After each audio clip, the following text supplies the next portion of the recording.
எல்லா கட்சியும் நீ எந்த கட்சிக்கு வாக்களிக்க போறேன்னா கேட்க மாட்டாங்க.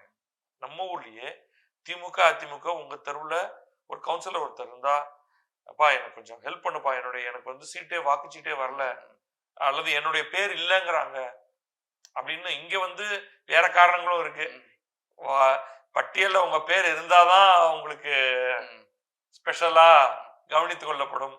அப்ப அவங்களே கேட்பாங்க சேர்த்து விடுப்பா அப்படின்னு. அதை சேர்த்து விடுறது ஒன்றும் கஷ்டமே கிடையாது. ஏதோ ஆதரவற்றவர்கள், தெருவில் இருப்பவர்கள், நாதியற்றவர்கள் அப்படிங்கிற மாதிரி ஒரு பிக்சர் உருவாக்கப்படுகிறது. அப்படி கிடையாது.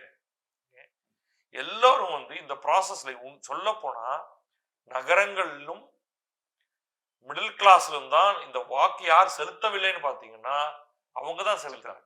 யாரிடம் அதிகாரம் இருக்கிறதோ, யாருக்கு படிப்பு இருக்கிறதோ, யாருக்கு ஒரு குறைந்தபட்சம் 2 வீலர் இருக்கிறதோ அவர்கள் தான் தேர்தலுக்கு வந்து வாக்களிக்கவில்லையே தவிர, நீங்கள் ஏழைகள் என்று சொல்பவர்கள் காலையிலிருந்து போய் வரிசையில் நின்று வாக்களித்திருக்கிறார்கள். So SIR narrative, Bihar election vote சோரி என்றெல்லாம் சொன்னால் அது அபத்தம் அப்படிங்கிறது தான் என்னுடைய கருத்து.